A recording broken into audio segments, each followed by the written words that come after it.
Bonjour tout le monde et bienvenue dans votre nouvel épisode de Propulser vos affaires.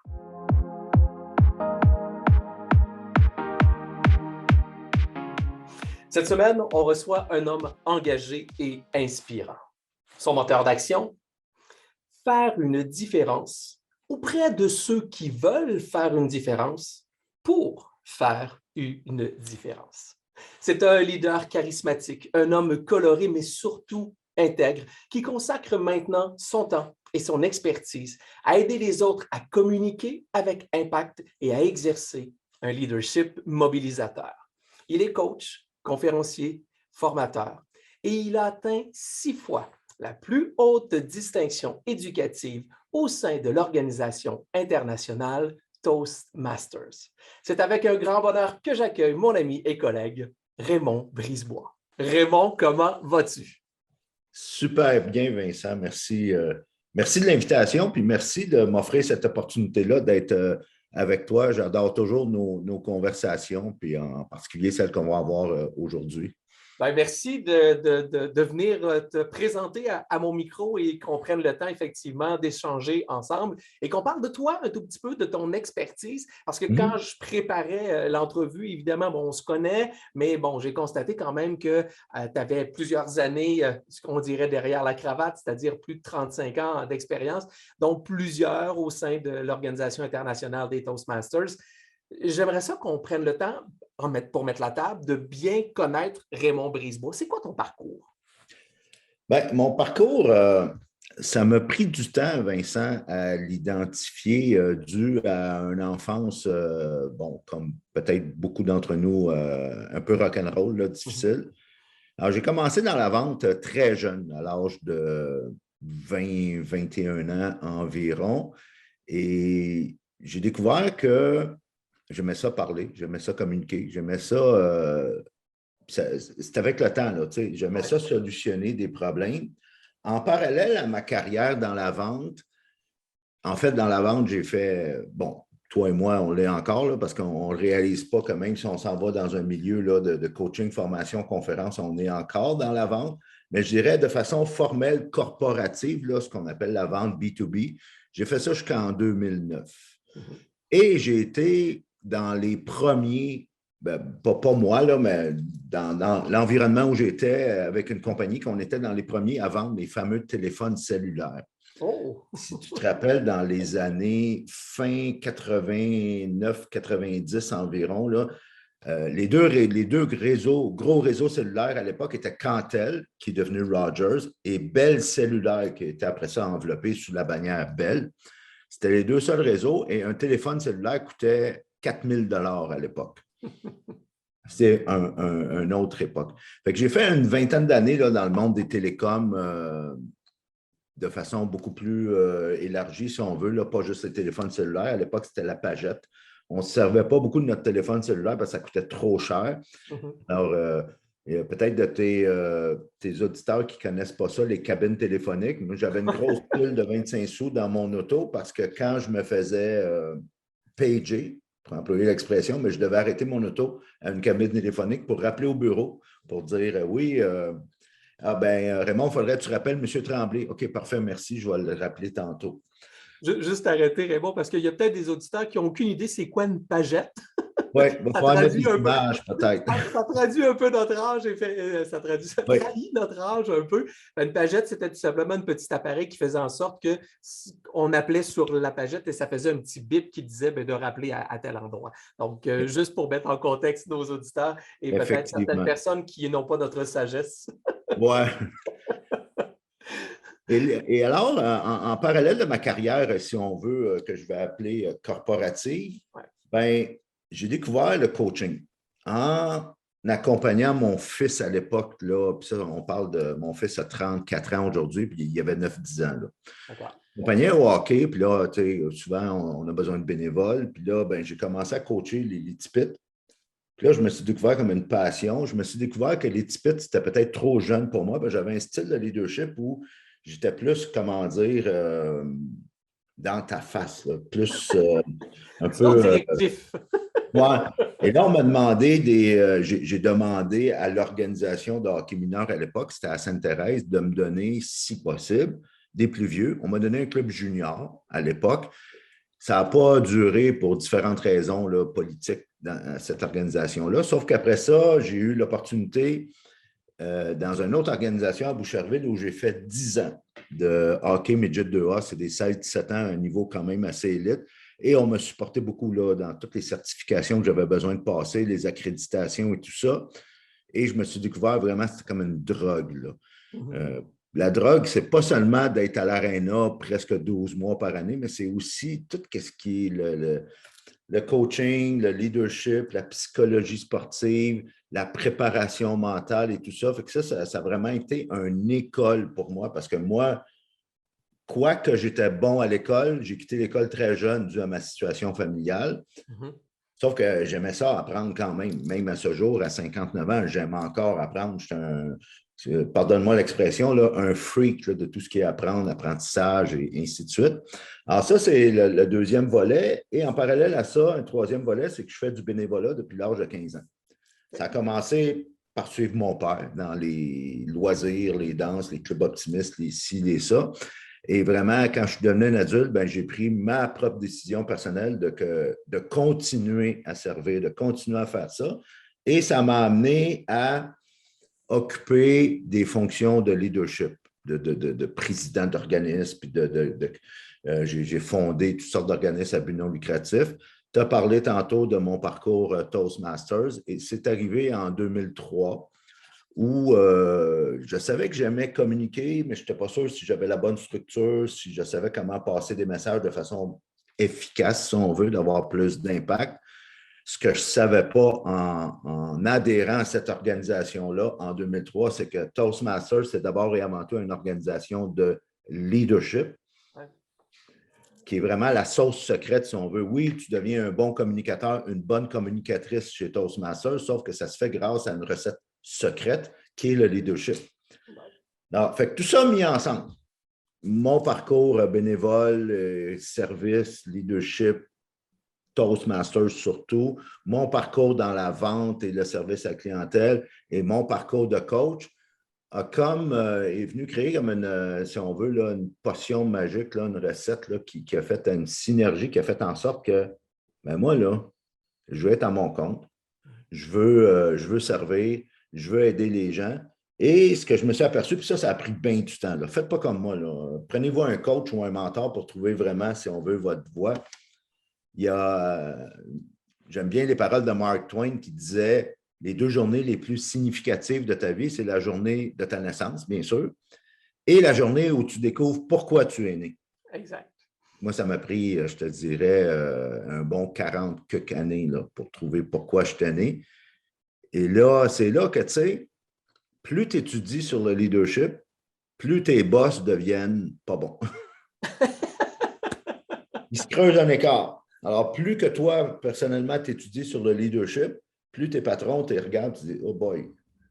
C'est là que j'ai dit, il faudrait bien que je sois à mon compte. Et le parcours d'entrepreneur a commencé en 2009.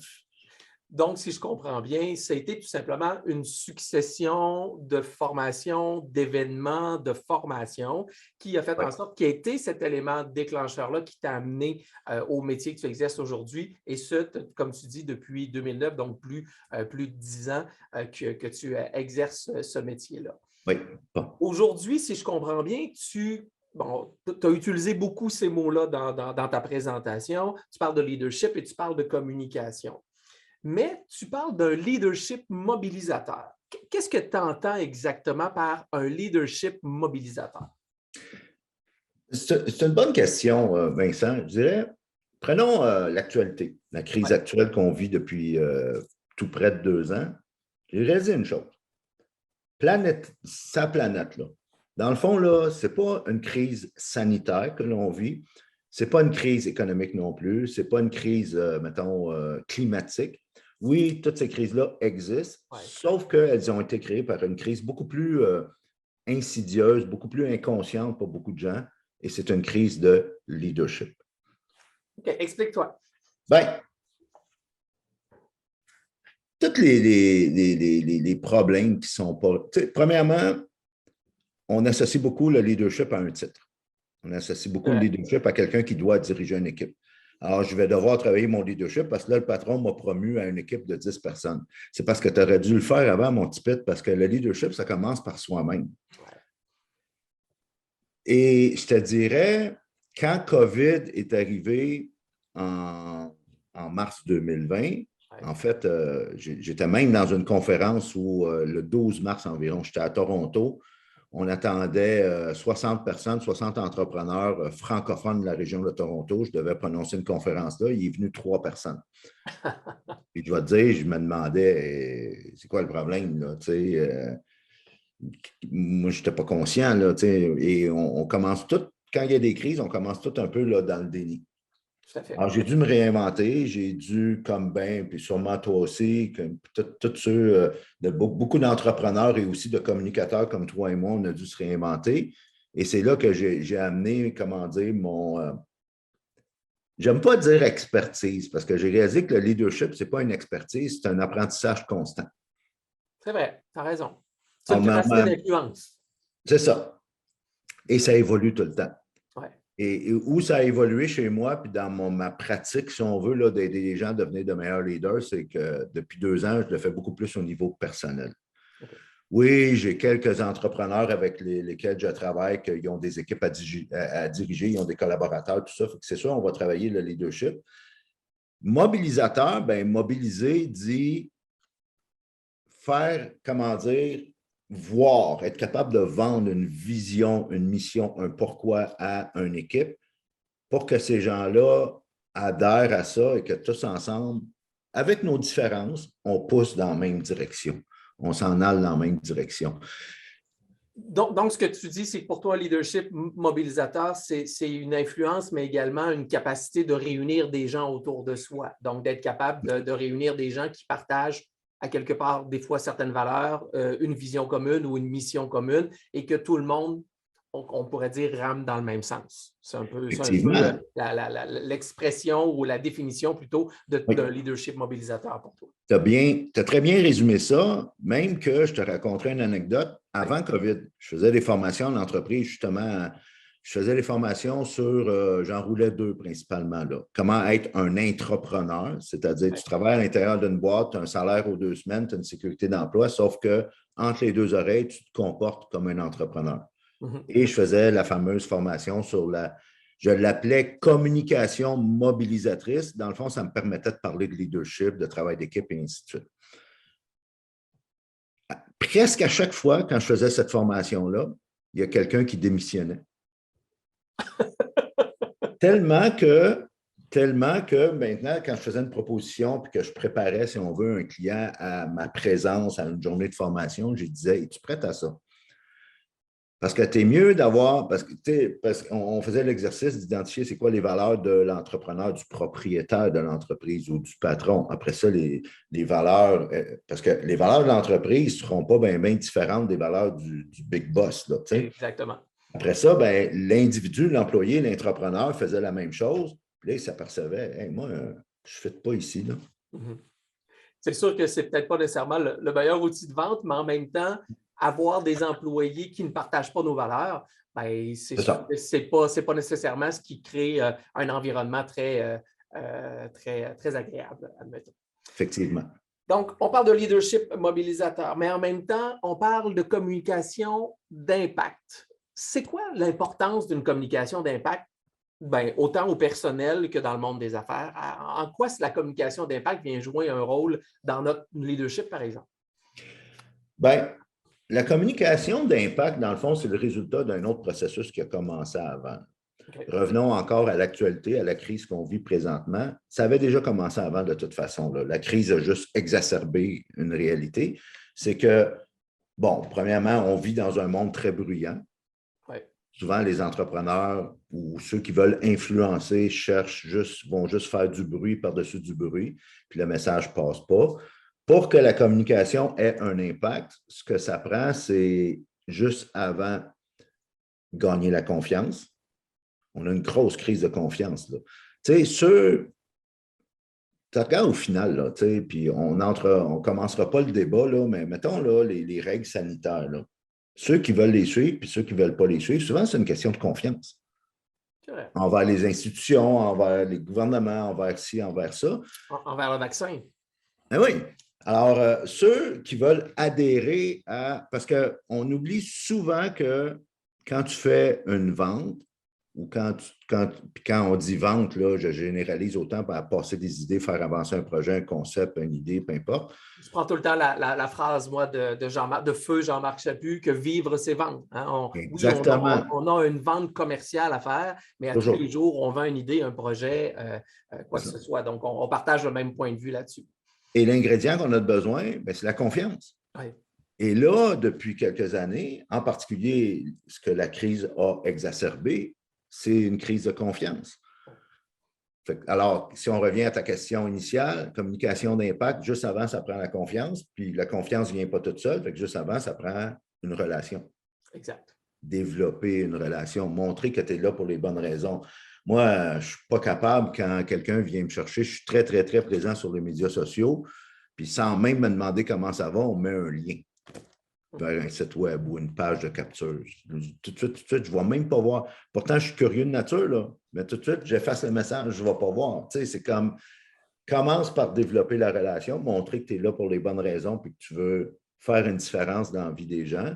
Après ça, montre-moi certains, tu sais, viens gagner ma confiance. Puis après ça, tu me proposeras une solution à mes problèmes. Puis ça, c'est une autre chose. Dans le fond, ça vient aussi, c'est un autre élément de réponse dans ta question. Communication d'impact implique me montrer me faire prendre conscience, d'abord et avant tout, de mon problème et de me montrer que tu es capable de le résoudre. Tout à fait. Pour moi, et je partage aussi ton point de vue, puis bon, tu le sais, au niveau de la vente, j'ai écrit un livre qui s'appelle Arrêtez de vendre, laissez vos clients vous acheter, où je parle effectivement que ce qui est important, c'est de développer effectivement cette relation-là avant d'essayer de vendre quoi que ce soit. Mais cette relation-là, cette façon de faire-là, avant de se rendre à un objectif final, c'est tout simplement une approche communicationnelle et relationnelle. Donc, d'avoir une communication d'impact pour que la personne à ton côté, si je comprends bien ce que tu dis, ait envie de t'entendre et a envie de partager quelque chose avec toi. Effectivement, très Donc, juste. tu consacres vraiment ton accompagnement à aider tes clients, finalement, à développer ce leadership mobilisateur-là et probablement à avoir une communication d'impact, mais qui, à mon point de vue, je pense que ce sont des vases communicants. Oui, ça va ensemble. Parce que tu as sûrement connu, là, tout le monde là, qui nous écoute, qui nous regarde, des très grands communicateurs dans l'histoire de l'humanité, là, Ouais. où on peut juste regarder plus près de nous là, dans la culture, le journaliste, la politique et ainsi de suite. Et ça ne veut pas dire que ce sont de bons leaders. Tout à fait.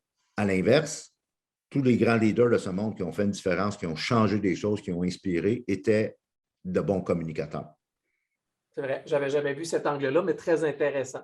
Un bon communicateur n'est pas nécessairement un bon leader, mais souvent un bon leader est un bon communicateur. Très intéressant. C'est ça.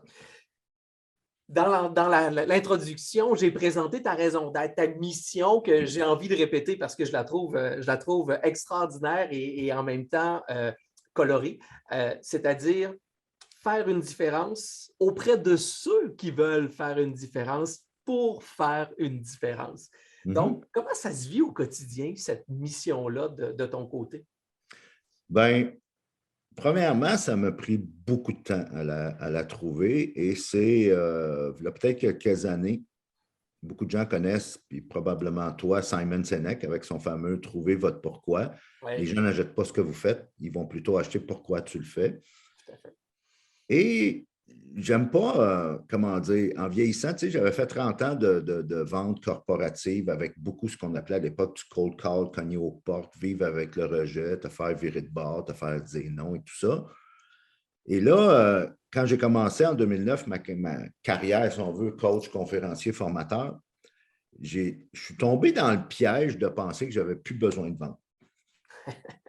J'ai frappé un mur. Là, tu sais, je l'ai payé cher, cette croyance-là, parce qu'on a toujours besoin de vendre, sauf qu'on peut devenir bien plus un pêcheur qu'un chasseur. Ah, bien sûr.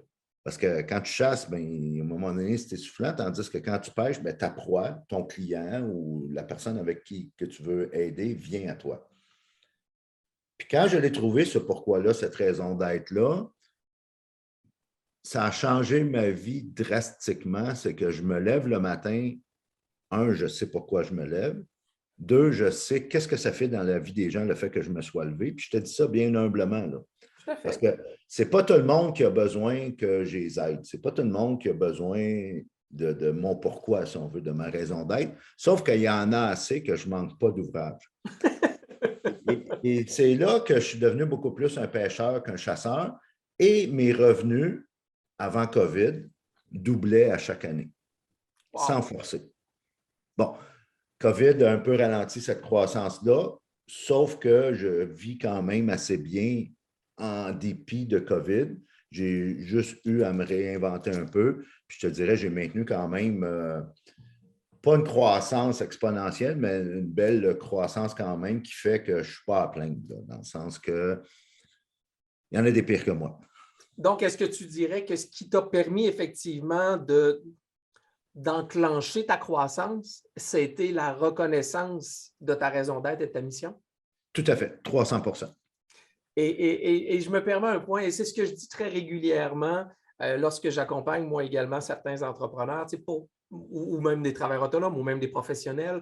Je dis souvent, les gens ont peut-être une croyance qu'une mission, c'est d'écrire un petit texte sur un bout de papier.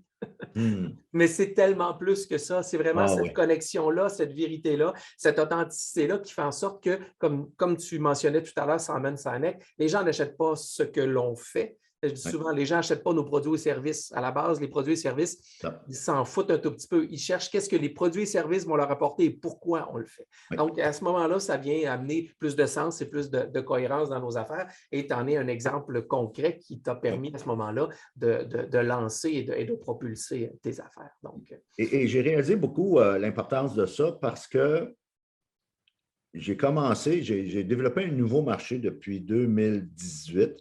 Un ami m'a référé un gros investisseur immobilier dans la région de Montréal. ouais. Et là, je suis rentré dans ce monde-là, si on veut, par la porte d'en arrière de l'investissement immobilier, qui est très, très, très similaire à l'entrepreneuriat. Tout à fait. Souvent, autant les entrepreneurs que les investisseurs immobiliers veulent soit se libérer financièrement, veulent quitter leur emploi ou veulent que leur conjointe quitte leur emploi, veulent une meilleure vie.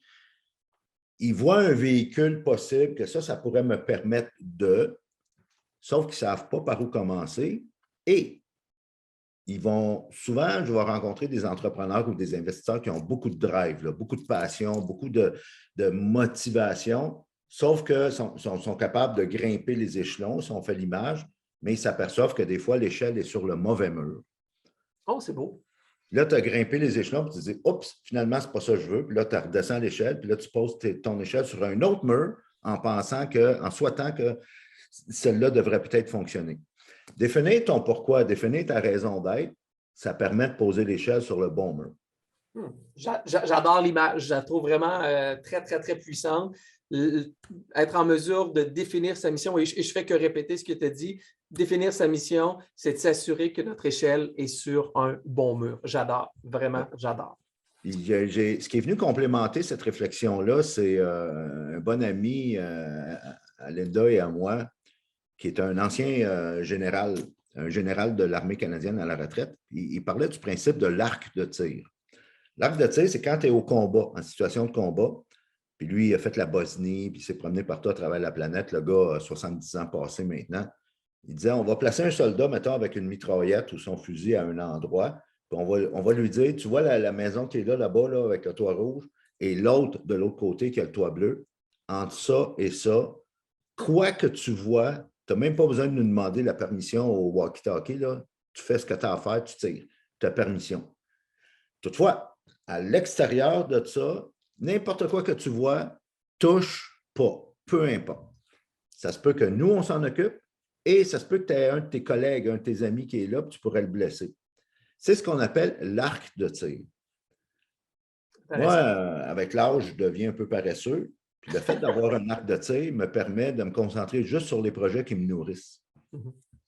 C'est ça que ça fait. Puis, dans le fond, n'importe qui, je suis convaincu, là, peu importe le domaine d'activité, quand tu es entrepreneur, vendeur, vendeuse, peu importe, tu n'as pas besoin d'avoir tous les clients. Tu as juste besoin d'avoir les bons qui ont ton argent, qui sont prêts à payer le prix, qui reconnaissent ta valeur, qui reconnaissent que tu solutionnes leurs problèmes. Et après ça, ben, tu vas avoir du fun au bout, là. Tellement d'accord. On partage exactement le même point de vue à ce niveau-là. J'ai envie de prendre un petit virage et d'aller du côté du métier de coach, parce que, bon, c'est un de tes titres que tu portes et je sais également que tu accompagnes certains coachs en fin de compte, dans ta clientèle. Le métier de coaching a pris beaucoup de popularité, a gagné beaucoup en popularité ces dernières années. Le métier a Oui. beaucoup évolué également. Pour toi, c'est quoi comment un coach fait pour être en mesure de bien se démarquer dans son marché? C'est une bonne question. Je dirais, je vais faire attention.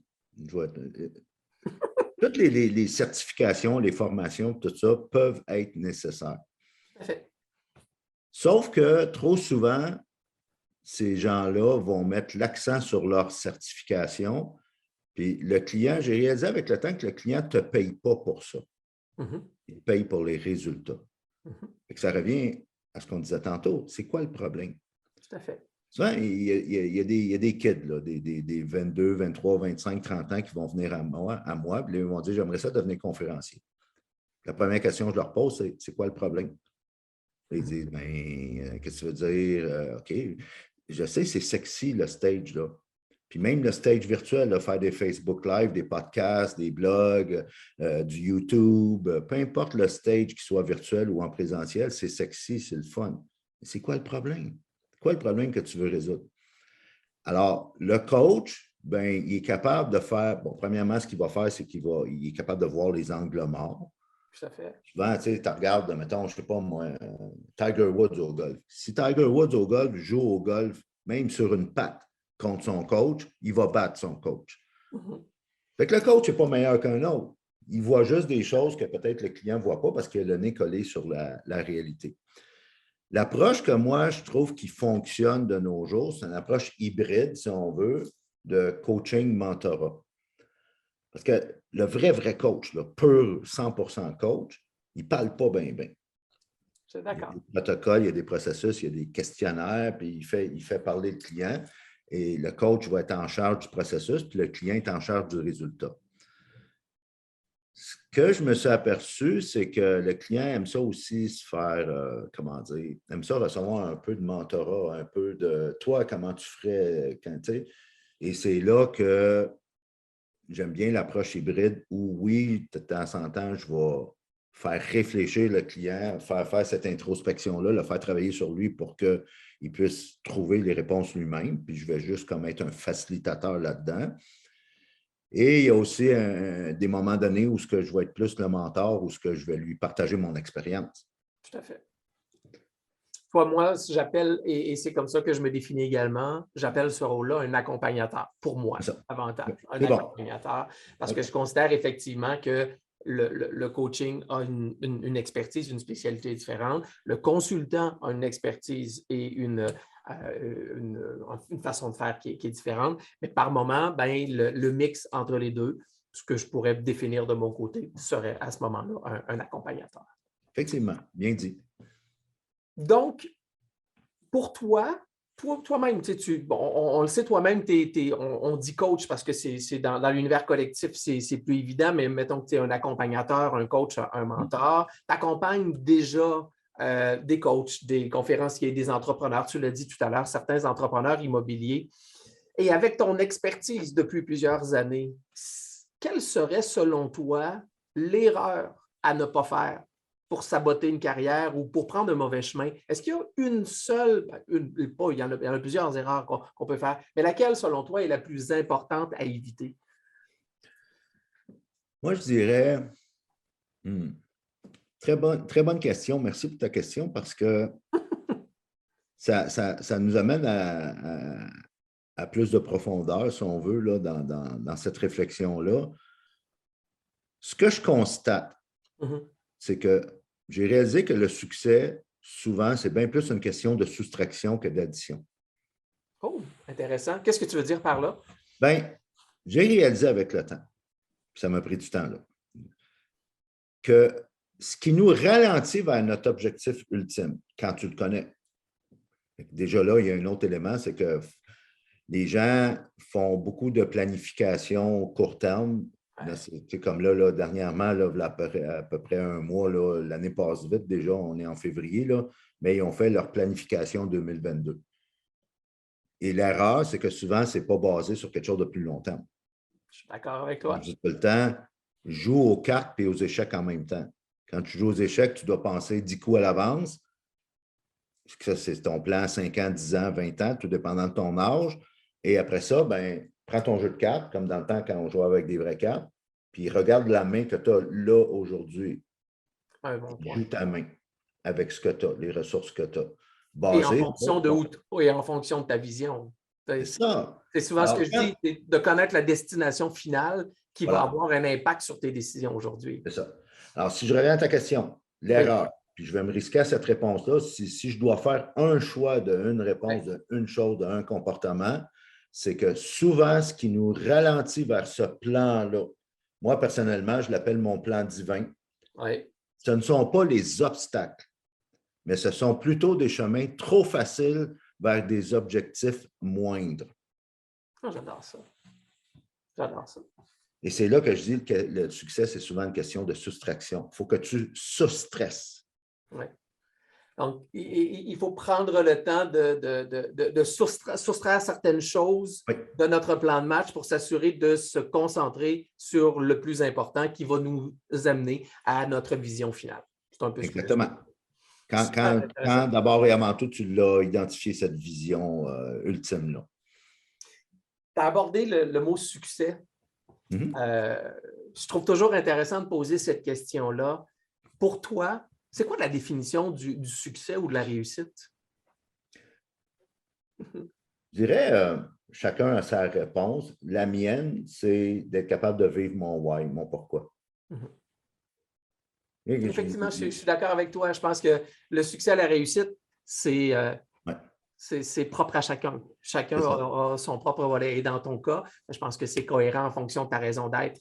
Faire une différence auprès de ceux qui veulent faire une différence pour faire une différence. Et en faisant ça, je réalise que moi, je suis un gars, personnellement, dans ma vie personnelle et spirituelle, je suis croyant.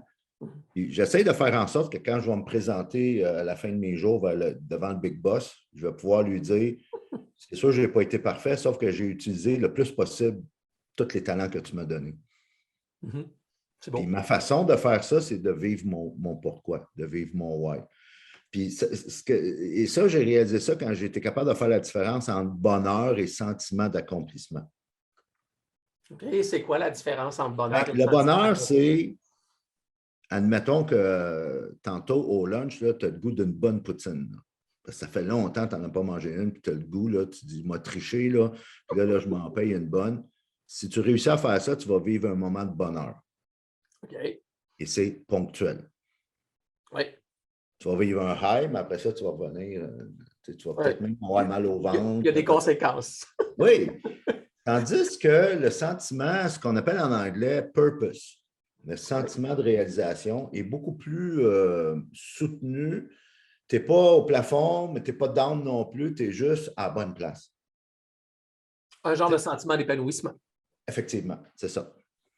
Donc, accomplissement, tu as du sentiment d'accomplissement que tu as nommé? Oui, épanouissement est peut-être le meilleur mot, je pense. Ouais. En tout cas, épanouissement et bonheur. Donc, le bonheur est plus ponctuel, tandis que l'épanouissement est plus en continu ou plus habité, je dirais, à ce niveau-là. Intéressant, toi, c'est une vision que je n'avais pas mis en place. On pourrait parler pendant des heures à ce niveau-là, oui. mais j'aimerais ça t'entendre au niveau en fin de compte, de ta façon, toi, de voir les affaires aujourd'hui. Ce que je veux dire par là, c'est que, tu l'as dit, on doit tous vendre, on est tous à quelque part en mode développement, mais pour atteindre effectivement peut-être ce sentiment d'épanouissement-là, si tu avais 2 ou 3 conseils à donner, et je vais dire 3, tiens, parce que je sais que tu es généreux, on avait 3 conseils à donner aux gens qui nous écoutent pour les aider effectivement à mieux réussir, à avoir peut-être ce sentiment d'épanouissement-là ou à la limite à propulser leurs affaires. Quels seraient ces 3 conseils-là que tu nous donnerais? Bien, dans le fond, ça me permet de faire peut-être une petite récapitulation de ce qu'on a discuté depuis tantôt. Premièrement, définis ton arc de tir. Oui, Assure-toi de poser l'échelle sur le bon mur. tout à fait. L'introspection, ça demande une introspection. Puis il y a Bernard Voyer qui disait, Bernard Voyer qui était le premier Québécois-Canadien à escalader l'Everest. L'Everest, c'est 8840 mètres d'altitude. Puis il disait, pour être capable d'aller à 8840 mètres d'altitude, tu dois aller d'abord et avant tout à 8840 mètres à l'intérieur de toi. À l'intérieur, c'est beau. L'entrepreneur, en tout cas, moi, je te dirais 9 entrepreneurs sur 10 que je rencontre, que je côtoie, ne veut pas faire ce travail-là. Ils vont sortir des gros budgets là, pour des sites web, pour des équipes marketing, pour tout ce qui est comptabilité, fiscalité, tout le kit, puis gestionnaire médias sociaux, puis tout ce qui est externe, mais prendre du temps pour travailler sur eux, ça fait mal. Ça demande un effort, parfois surhumain. Et puis moi, je dirais, pour répondre à ta question, fais ce travail-là. Et déjà là, ça va te donner un avantage, un edge que d'autres n'ont pas. C'est là que tu vas être capable de te démarquer comme entrepreneur ou comme intrapreneur. Après ça, ben, fais-moi réfléchir. Tu sais, on me propose, là, tu sais, on disait tantôt, on est à l'ère de l'information, de la surinformation. Une semaine d'information dans un gros média là, à grand tirage comme le New York Times, c'est ce qu'un humain normal recevait dans toute sa vie au 18e siècle. C'est fou. On est un peu boulimique d'informations aujourd'hui. Oui. Sauf que là, merci à COVID, il y a le Forum économique mondial qui disait dernièrement qu'on est en train de passer de l'ère de l'information à l'ère de la sagesse et de la perspective. Tout à fait. On le voit avec ce qu'ils appellent le grand reset, là, la grande démission, ce que beaucoup de gens avaient un travail où, dans le fond, ils ont réalisé que l'échelle n'était pas sur le bon mur. Ils retournent à la maison parce que les gouvernements les ont forcés de retourner à la maison. Puis là, ils se disent, wow, là, moi, je ne veux pas retourner. Fait que, autant au niveau des affaires, là, comme tu disais tantôt, au niveau du commerce, des affaires, de l'entrepreneuriat, de qu'est-ce qu'on a, nous, comme entrepreneurs, à offrir comme solution, comme produit, comme service, la clé, c'est de faire réfléchir les gens. Le processus de réflexion de l'auditoire, du marché, de la tribu, de la communauté est l'élément le plus vital. Mais pour ça, il faut que tu viennes capter mon attention. Puis c'est pour ça que je dis tout le temps, moi, surtout de nos jours, la conférence sous toutes ses formes, virtuelle ou en présentiel, tu n'es pas obligé de louer une salle puis d'avoir une scène. Là. Ça peut être sur les médias sociaux, ça peut être ta façon de t'exprimer sur tes plateformes, que ce soit blog, podcast, YouTube, peu importe. C'est le moyen de marketing le plus puissant de l'entrepreneur aujourd'hui.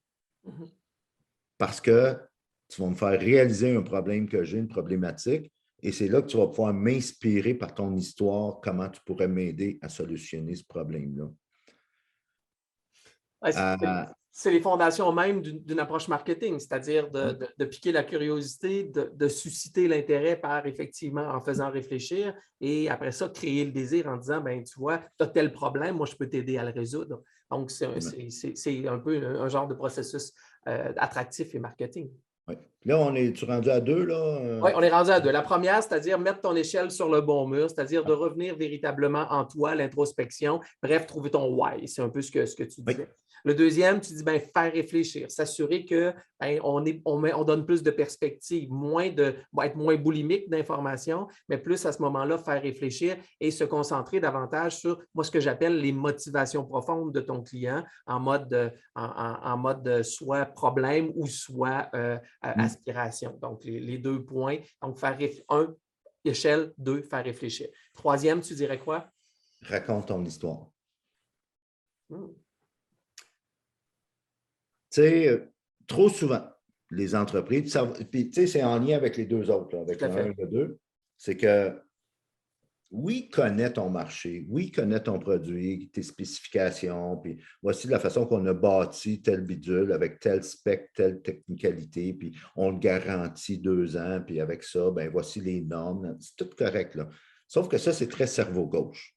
Tout à fait. Cerveau gauche, c'est beaucoup l'analyse, le data, l'information, puis c'est tout correct. Fais tes devoirs, là. Sois compétent, c'est un minimum. Maintenant, si tu veux gagner ma confiance, viens parler au côté droit du cerveau et c'est là que raconter ton histoire va inspirer les gens. Quand tu y penses là, de façon plus générale, de façon plus globale, un être humain en soi ne peut pas inspirer. Gandhi, Obama, Mandela, Mère Teresa, Churchill, nomme-les. À la base, ils n'étaient pas inspirants. C'est leur histoire qui était inspirante. Enlève l'histoire, ces gens-là, on ne les connaît même pas. C'est vrai. Alors, pourquoi tu as lancé cette compagnie-là? Si c'est juste parce que c'est payant, passe à un autre appel. Tout à fait. Si tu as lancé ce produit-là parce que vraiment, toi, ça te parle, parce que tu sais que ça peut changer des vies, que ça peut changer ma vie aussi, bien là, on va jaser.